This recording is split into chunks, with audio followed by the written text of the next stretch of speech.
Our next guest is Cecilia Gorman, who some of you guys may know because she's spent 20 years in the advertising business. And I know there's a lot of people here from the industry tonight because we ran out of booze 5 minutes after we opened the bar. Leo, can I be at CAA with you? Maybe? No? So Cecilia was at the top of her field. She was making a great salary. She had an amazing job. From the outside, it was like she had it all. But there was something that wasn't quite right, and I'm guessing a lot of people can relate to this feeling. But she didn't want to make a change that was going to upend everything and kind of not know what the outcome was. But unlike a lot of us, instead of listening to that voice, the voice of fear, she listened to the other voice that was telling her, just okay is not okay. Find out what lights you up. And she did. And what she discovered is that what she wanted more than anything was to help other people reach their full potential. The voice within her that got herself in motion is now the same voice that she inspires in others to live more productive and passionate lives. As a certified trainer and life coach, she's focused all of that experience into helping other people achieve hopefully the same the results that she did. Her company, Creative Talent Partners, creates programs that develop leadership skills and helps clients listen to that brave inner voice. So let's use our big outer voices to welcome her to stage.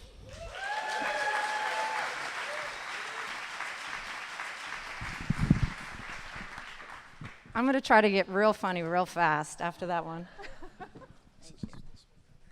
Thank you. Awesome.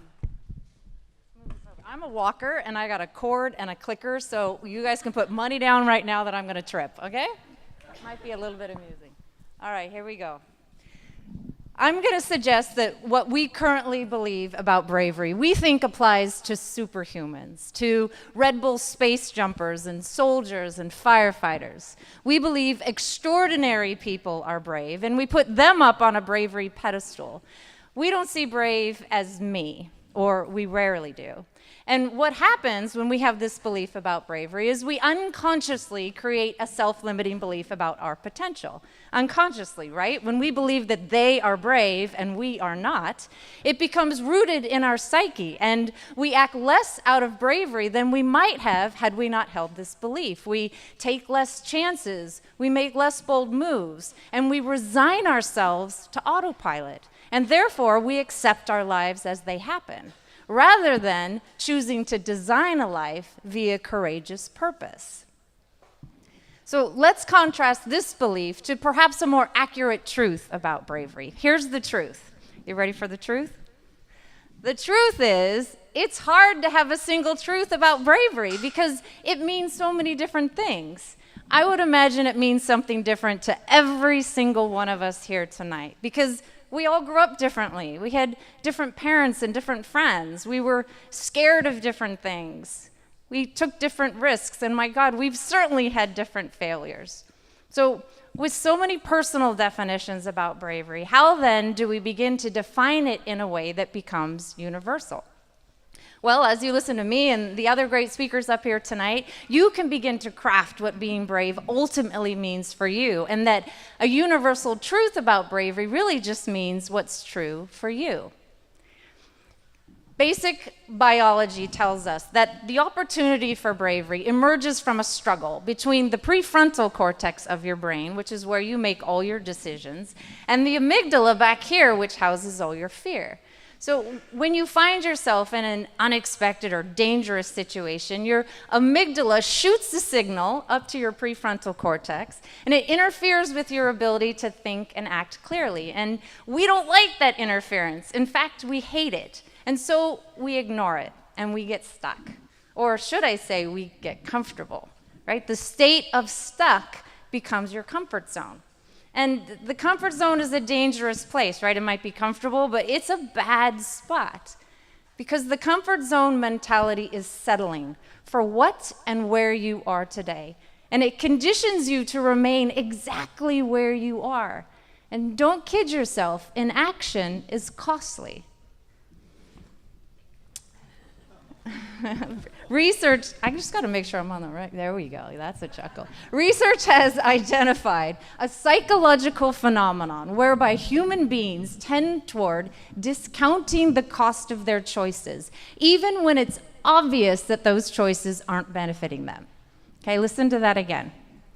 We discount the cost of our choices even when it's clear that it's not benefiting us. My God, how many of us have done this? Stayed in a job we hated.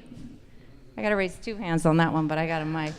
Prolonged a relationship we knew was doomed. I got 2.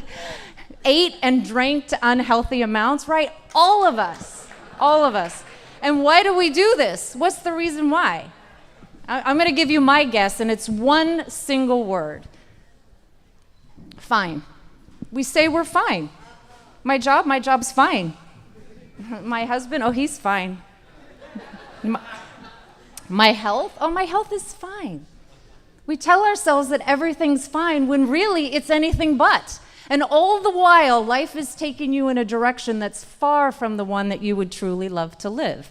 The cost of an action is a lifetime of fine.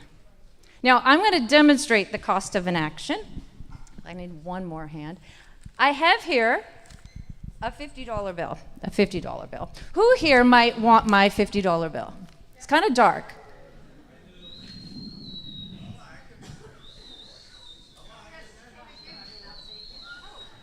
Oh, there you go, sweetheart. There you go. The one thing that separates brave action from inaction is you actually have to act. Now, how many of you thought about getting out of your seat but stopped yourself? Yeah, what did you say to yourself that stopped you? What did you say that stopped you? Did I see a hand over here? You thought I was joking? What did you think? You would have tripped, yeah. Listen, the same thing that stopped you from taking action in here is what stops you from taking action out in the rest of your life, right? The same reasons, the same excuses. Sorry, this cord's going to get me. And to be successful, and I'm going to argue that success can only come by way of brave choices. To be successful, you actually have to get out of your seat and take action. Now, we have to believe that there are benefits to living a braver life, right? Is this not why Columbus crossed the Atlantic, why I quit my cushy job? It was the quest for something better, for something more fulfilling, right? If you're taking notes, you write this down. There's a glorious outcome waiting for you on the other side of one single brave decision. There's a glorious outcome waiting for you.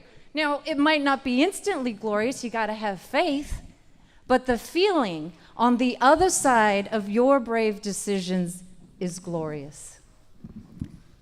3 thoughts on bravery. Buddha said, all that we are arises with our thoughts. With our thoughts, we make our world. Your brave life, it starts up here with your thoughts. When I made the decision to quit my job in advertising and go out on my own as a trainer and a coach, so many people said to me, oh, Cecilia, you're so brave. I could never do that. Really? Well, I got another quote for you that says, whether you believe you can or can't, you're right. Now, I'm going to tell you a story about a guy. His name is Nick, and he worked in a train yard. And Nick was a big, strong guy. He seemingly had everything. He had a beautiful wife, 2 kids. He's happy. He's healthy. However, Nick had one fault, and he was a notorious worrier. The guy worried about everything, and usually he feared the worst. So one summer day, the foreman decides to let all the guys go home early. And Nick accidentally gets locked in a refrigerated boxcar, okay? And he panics. He's pounding on the door. He's screaming at the top of his lungs, and everybody's gone for the day, and nobody hears him. And he thinks, if I can't get out of here, I'm going to freeze to death. So as the hours go by, he's pounding. His palms are bloody. He's pounding so hard. His voice gets hoarse. He's screaming so loud. And he realizes that he may die. So out of desperation, he finds a sharp stone on the bottom of the boxcar, and he starts to carve his family a note. And he writes, I'm so cold. I'm getting so numb. I love you all very much. And the next morning, the crew comes back into work. They open the boxcar and they find Nick dead. Okay, and an autopsy revealed that Nick had every physical symptom of someone who had frozen to death. And yet, the refrigeration unit on that boxcar was broken. And the temperature that night was about 55 degrees. Nick had killed himself by the power of worry. My God, how does this happen? Well, the moment you think and believe something to be true, your subconscious mind picks up on that thought, and your body, in turn, responds to that information, right? So in extreme cases like Big Strong Nick, his own emotions and thoughts and worry and feelings worked against him. Guys, this is huge. Your mind is the most powerful tool you have. Do not underestimate the power of your thoughts in altering the direction of your life. The choice of what to believe about yourself, about your potential and your path and your truth is up to you. Your thoughts are a choice. So if you want to believe you can be brave, that's up to you. And if you want to believe you can't, guess what? That's up to you too. There's one great truism of all successful people in this world. Okay, one truth they all have in common. And surprisingly, or should I say luckily, it's one thing you and I are capable of at any given moment. The one great truth of all successful people is they started. So if you want to do something that would require a ton of courage, something that would be your bravest act to date, start. Okay, see, this moment is fleeting. Right? This life, it's the only life we get. Right? So I'm going to suggest there's an urgency for you to be brave now. Now, you can start small. It's okay to start small, but you got to start somewhere. Seth Godin wrote in his book, The Icarus Deception, you learn to swim by swimming. You learn courage by couraging. Okay? You just got to do it. You just have to start.